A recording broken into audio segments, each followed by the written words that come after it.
Assalamualaikum warahmatullahi wabarakatuh. Selamat pagi menjelang siang, anak-anak. Apa kabar semuanya? Mudah-mudahan kalian tetap sehat dimanapun kalian berada. Orang tua sehat, keluarga sehat ya. Mohon maaf untuk di minggu kemarin Bapak belum sempat memberikan materi karena Bapak ada halangan. Tidak bisa memberikan materi ataupun tidak memberikan bekal tugas untuk kalian. Nah, alhamdulillah di minggu sekarang pertemuan keempat bertemu lagi di materi teknologi layanan jaringan.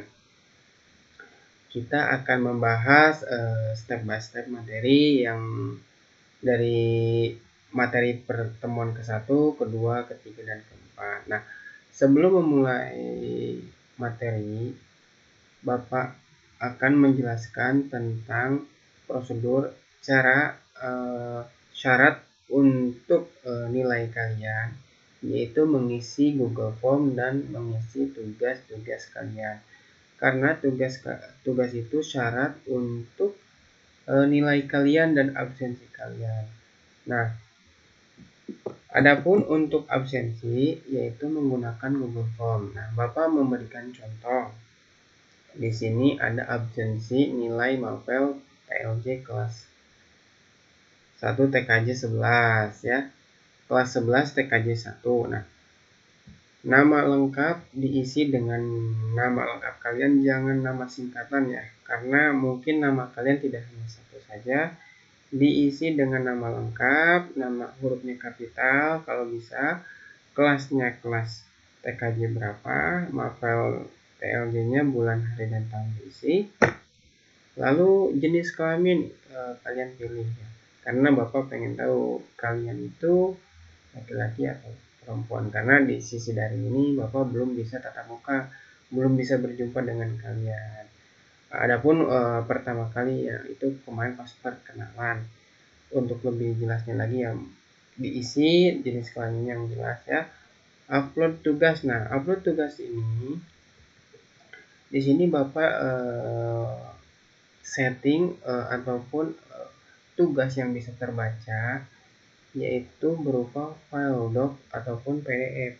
Selain itu tidak bisa terbaca ataupun tidak bisa mengupload tugas kalian. Misalnya kalian tugasnya yaitu tulis tangan, lalu kalian foto, lalu kalian upload. Itu tidak bisa karena untuk file yang bisa terbaca yaitu file PDF ataupun file doc ya.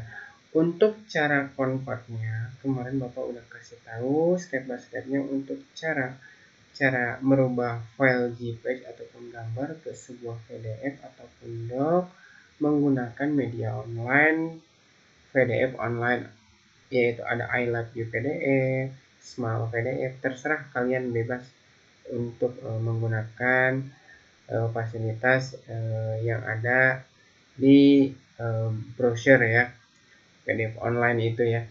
Nah, oke, mungkin untuk secara absensi mungkin cukup jelas ya, karena Bapak akan menilai kalian, data kalian yang Bapak input prioritaskan dari Google Form. Adapun Pak, saya mau ngirim tugasnya by WA, silakan. Cuman Bapak akan memprioritaskan terlebih dahulu yaitu siswa-siswi yang mengumpulkan tugas melalui Google Form ya. Oke. Di di pertemuan keempat ini Bapak akan menjelaskan tentang menganalisis proses komunikasi data dalam jaringan. Nah, apa itu menganalisis proses komunikasi data dalam jaringan? Poin-poinnya ada nanti ya. Nah, komunikasi pada jaringan komputer di bawah ini adalah sebuah gambar, sebuah modem wireless, terdapat IP, terdapat server, terdapat printer, terdapat telepon, dan tiap gedung ke gedung bercabang ya, dari cabang Surabaya, cabang Rembang, cabang Malang. Nah, di sini bagaimana caranya bisa berkomunikasi? Yaitu dengan menggunakan media wireless atau modem wireless dan mempunyai sebuah server database yang menggunakan alamat IP ya. Nah, OneCloud ISP. Nah, jadi untuk gambaran ini adalah contohnya yaitu berkomunikasi dengan media internet dari cabang ke cabang ya, entah itu dari cabang Surabaya, Malang. Nah, mungkin untuk secara penjelasannya seperti itu, kita lanjut ke materi. Nah, adapun jaringan komputer yaitu jaringan telekomunikasi yang memungkinkan antar komputer untuk saling bertukar data. Tujuannya jaringan komputer agar dapat mencapai tujuannya. Setiap bagian dari jaringan komputer dapat meminta dan memberikan layanan servis. Nah, pihak yang meminta atau menerima layanan disebut klien dan yang memberikan atau mengirim layanan disebut server. Desain ini disebut dengan sistem client server dan digunakan pada hampir seluruh aplikasi jaringan komputer. Nah, jadi untuk gambaran tadi itu yaitu untuk pengertiannya bagaimana cara proses mengirim dan mengirim kembali. Nah, cara kerjanya yaitu poin pertama sinyal listrik maupun sinyal dalam bentuk gelombang elektromagnetik pada suatu jaringan komputer merambat atau memancar dengan prinsip kerja jaringan komputer. Nah, agar suatu jaringan dapat saling bertukar informasi data, diperlukan suatu alat yang disebut modem atau modulator demodulator. Nah, singkatan modem itu yang berfungsi untuk mengubah sinyal analog menjadi sinyal digital maupun sebaliknya.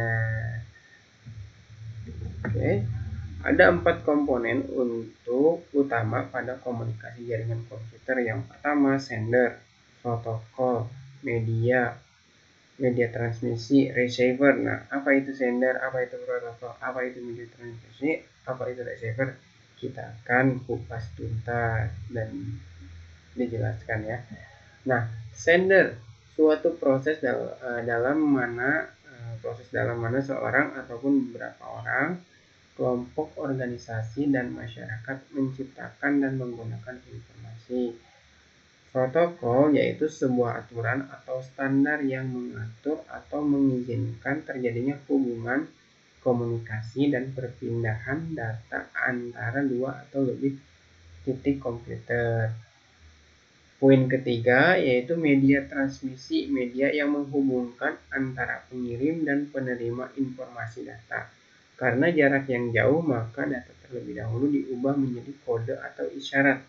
Dan isyarat inilah yang akan dimanipulasi dengan berbagai macam cara untuk diubah kembali menjadi data.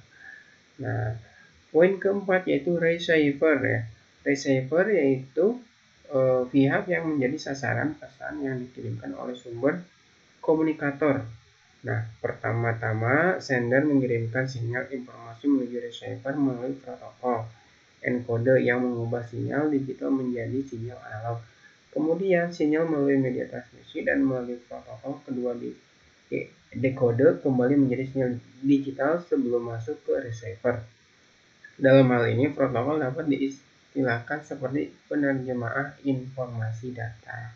Nah, jadi untuk pengertian sender, protokol, media transmisi, dan receiver untuk secara pengertiannya seperti itu ya. Nah, komunikasi pada jaringan telepon.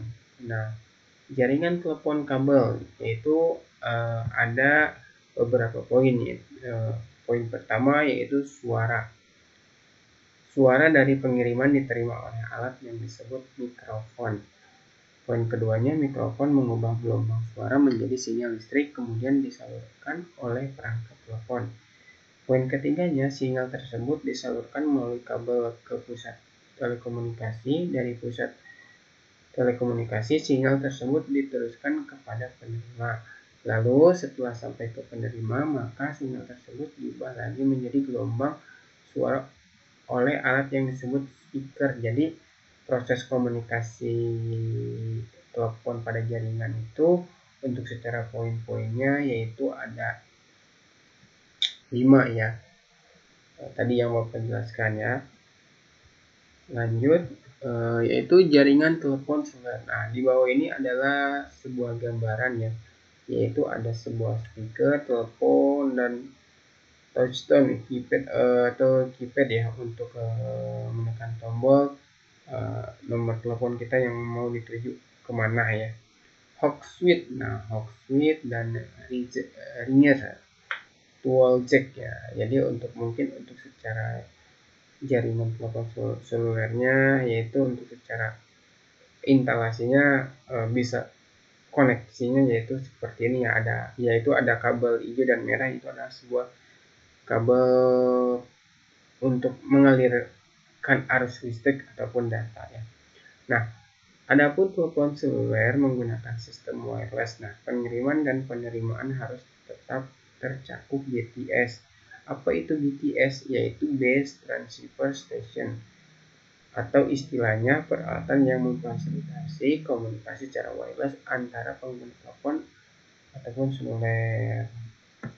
Nah, berikut adalah gambaran-gambaran media-media telepon yang bervariasi ya tahun demi tahun, yaitu cara kerja telepon seluler. Nah, di sini ada gambar, orang ada orang yang memegang HP ke satu dan ada orang yang menelpon, yaitu orang pertama, dan orang kedua itu yaitu menerima telepon dari si orang pertama. Untuk secara alurnya yaitu si orang pertama menelpon, lalu lari ke BTS, lalu lari ke BSC, MSC, SNSD, MSC, BSC, BTS, dan akhirnya si orang kedua mengangkat telepon tersebut. Nah, untuk poin-poinnya, mungkin suara dari pengirim diterima oleh alat yang disebut mikrofon.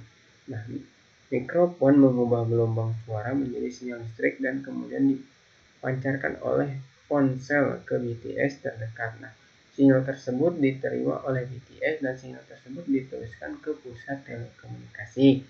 Lalu dari pusat telekomunikasi sinyal diteruskan kepada BTS terdekat, kemudian diteruskan ke si penerima, dan terakhir sampai kepada penerima, maka sinyal tersebut diubah lagi menjadi gelombang suara oleh alat yang disebut speaker. Nah, jadi untuk proses penerimaan telepon dari orang pertama dan ke orang kedua yang menerima teleponnya itu, untuk prosesnya untuk secara menerima suaranya yaitu menjadi gelombang suara oleh alat yang disebut namanya speaker. Nah, perangkat jaringan komputer ya.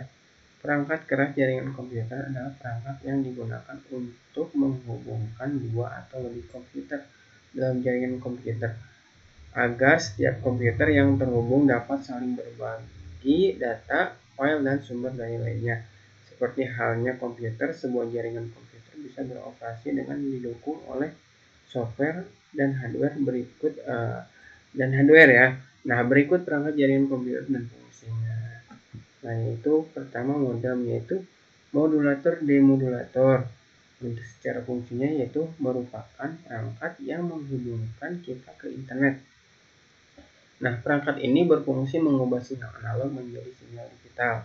Modem mengganti sinyal digital dari komputer menjadi sinyal analog ketika melewati medium seperti saluran telepon. Kemudian modem merubah kembali sinyal disebut menjadi sinyal digital saat menuju komputer tujuan. Nah, hal ini dilakukan agar bisa dipahami oleh komputer. Nah, kedua yaitu kabel jaringan. Nah, kabel jaringan merupakan peralatan yang berfungsi sebagai media penghubung antar komputer dengan komputer atau komputer dengan perangkat jaringan lainnya. Nah, Adapun tipe-tipe kategori kabel yaitu sebagai berikut. Kategori 1 yaitu untuk koneksi suara sambungan telepon atau telepon. Nah, kategori kedua untuk protokol lokal talk atau EVO dengan kecepatan data hingga 4 Mbps. Kategori ketiga yaitu untuk protokol Ethernet dengan kecepatan data hingga 10 Mbps. Kategori keempat yaitu untuk protokol 16 Mbps token ring IBM dengan kecepatan data hingga 20 Mbps. Untuk kategori 5-nya yaitu protokol fast Ethernet dengan kecepatan data hingga 100 Mbps. Nah, mungkin untuk secara penjelasannya seperti itu ya, cukup dipahami dan dicatat ya apa yang Bapak jelaskan. Nanti akan ada quiz untuk nilai kalian ya. Nah, adapun untuk tipe-tipe kabel Ethernet yaitu ada tipe kabel UTP dan kabel STP. Nah, untuk secara fungsinya mungkin sama kabel jaringan, namun untuk secara tipe kabelnya berbeda. Ada kabel UTP dan kabel STP. Apa itu kabel UTP dan kabel STP? Nah, adapun selain kabel UTP dan STP yaitu kabel koaksial kabel. Nah, kabel koaksial ini biasanya untuk media-media seperti CCTV ataupun media televisi. Nah, untuk kabel-kabel UTP dan STP ini untuk internet ya, Nah, kita akan jelaskan apa itu kabel UTP, STP dan koaksial. Adapun di sini ada kabel fiber optik. Nah, kabel fiber optik itu apa sih, Pak? Gitu ya. Nah, kita akan jelaskan secara rincinya di materi pertemuan berikutnya mungkin ya.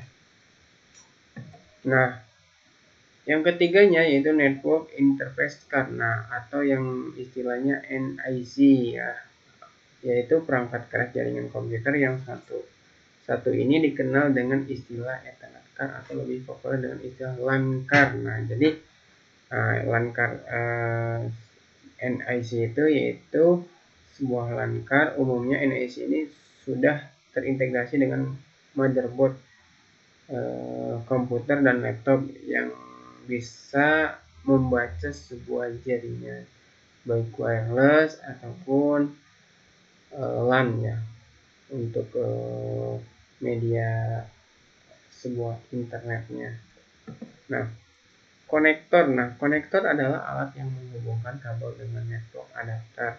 Coba bayangkan apabila tidak ada konektor, dengan cara bagaimana kabel-kabel jaringan dapat terhubung dengan network adapter atau NIC. Nah, jenis konektor tentunya disesuaikan dengan jenis kabel yang digunakan, yaitu ada konektor RJ45, ada konektor BNC-T digunakan untuk kabel koaksial, dan konektor ST digunakan untuk kabel fiber optik.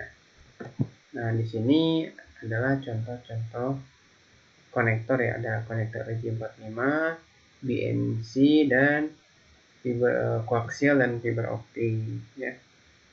Nah, untuk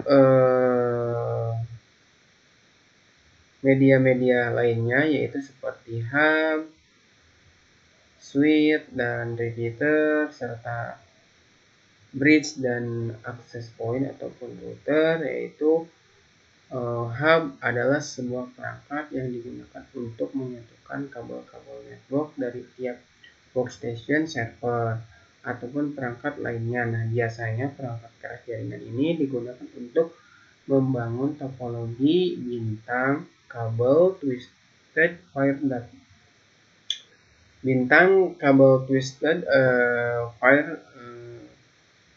twisted wire datang dari sebuah workstation masuk ke dalam hub. Nah, switch yaitu sama dengan hub, namun sebenarnya cara kerja switch sedikit lebih rumit bila dibandingkan dengan hub. Nah, switch tidak hanya sekedar mengurus sinyal listrik, tapi juga harus memproses informasi pada lapisan atau layer data link. Nah, informasi yang dicek oleh switch adalah alamat MAC address dari setiap perangkat dan komputer yang tersambung dengan dirinya. Nah, jadi untuk hub dan switch itu untuk secara fungsinya hampir sama. Namun ada beberapa kelebihan dari switch yang membedakan dengan hub. Nah, yang ketiga yaitu repeater. Nah, repeater yaitu berfungsi untuk memperkuat sinyal dengan cara menerima sinyal dari suatu segmen jaringan lalu memancarkan kembali dengan kekuatan yang sama dengan sinyal asli pada segmen kabel yang lain. Sedangkan bridge yaitu sebuah fungsi repeater, tapi bridge lebih fleksibel dan lebih cerdas daripada repeater. Nah, bridge ini dapat menghubungkan jaringan yang menggunakan metode transmisi yang berbeda. Misalnya, bridge dapat menghubungkan Ethernet baseband dengan Ethernet broadband ya. Nah, yang poin kelimanya yaitu router ya, yaitu sebuah perangkat dalam jaringan komputer yang digunakan sebagai penghubung antara jaringan atau network. Nah, router yang menentukan jalur mana yang terbaik untuk dilewati paket data sehingga dapat sampai ke tujuan. Nah, mungkin untuk secara pengertiannya hub, switch, repeater, bridge, dan router itu ya. Nah, perangkat jaringan telepon. Nah, ada beberapa poin dari perangkat jaringan telepon, yaitu pertama BTS, yaitu BTS itu Base Transceiver Station. Nah, mungkin kalian sering lihat ya di luar-luar yang tower ya, itu namanya BTS ya. Entah itu tower A, B, C. Nah, itu namanya BTS, yaitu Base Transceiver Station atau disingkat BTS, yaitu sebuah infrastruktur telekomunikasi yang memfasilitasi komunikasi nirkabel antara piranti komunikasi dan jaringan operator.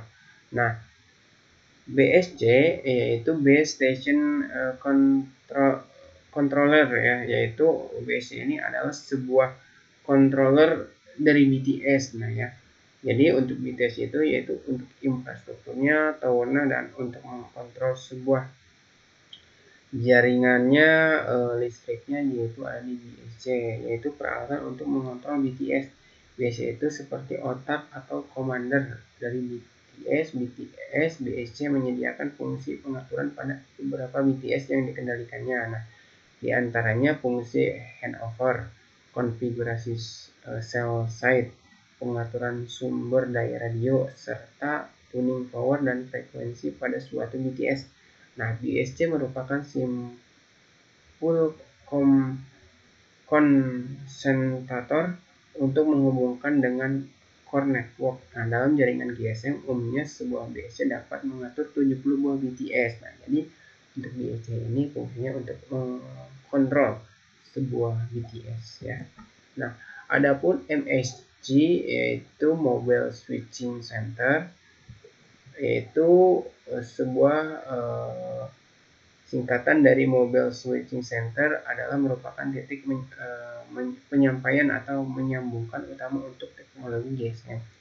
Bertanggung jawab untuk menghandle beberapa panggilan suara dan SMS sebaik mungkin dengan layanan-layanan yang lain seperti conference call ya, atau fax dan circuit switch head data. Adapun MSC membangun dan merealisasikan hubungan end-to-end, mengatur pergerakan pengguna permintaan handover selama panggilan berlangsung, dan melakukan penghitungan dari biaya dan juga monitoring dari pencatatan penggunaan layanan. Nah, mungkin seperti itu ya untuk pengertian MSC ini ya, Mobile Switching Center ini ya. Nah, poin keempatnya itu SMSC ya, atau Short Message Service Center. Nah, di sini berikut gambarnya organization, SMS Center, dan receiver. Oke, kita cari tahu ya SMSC itu apa ya. Yaitu kombinasi perangkat keras dan perangkat lunak yang bertanggung jawab memperkuat, menyimpan, dan meneruskan pesan pendek antara SMS dan piranti bergerak. Nah, SMSC ini harus memiliki kehandalan, kapasitas pelanggan, dan throughput pesan yang tinggi. Nah, SMSC berfungsi menerima SMS yang dikirim, menyimpannya untuk sementara, dan mengirimkan SMS tersebut ke mobile subscriber, MS, ataupun tujuan. Nah, mungkin untuk pengertian SMSC ini seperti itu ya. Oke, mungkin untuk materi teknologi layar jaringan di pertemuan keempat ini mungkin sampai sini dulu ya. Adapun jika ada tugas, Bapak akan share di grup WA. Jika tidak ada tugas, cukup kalian absensi. Absensi ini sangat penting untuk nilai kalian di belajar dari ini ya. Jadi tolong diperhatikan absensinya, isi Google Form-nya, jika ada tugas kerjakan dan upload ke Google Drive ya, ke Google Form ya. Mungkin cukup sekian dari Bapak. Mohon maaf jika ada salah dan kurangnya dari penjelasan apa yang Bapak sampaikan. Mudah-mudahan kita selalu diberikan kesehatan, keselamatan, dan diberikan perlindungan. Tetap semangat, tersenyum, dan bahagia. Assalamualaikum warahmatullahi wabarakatuh.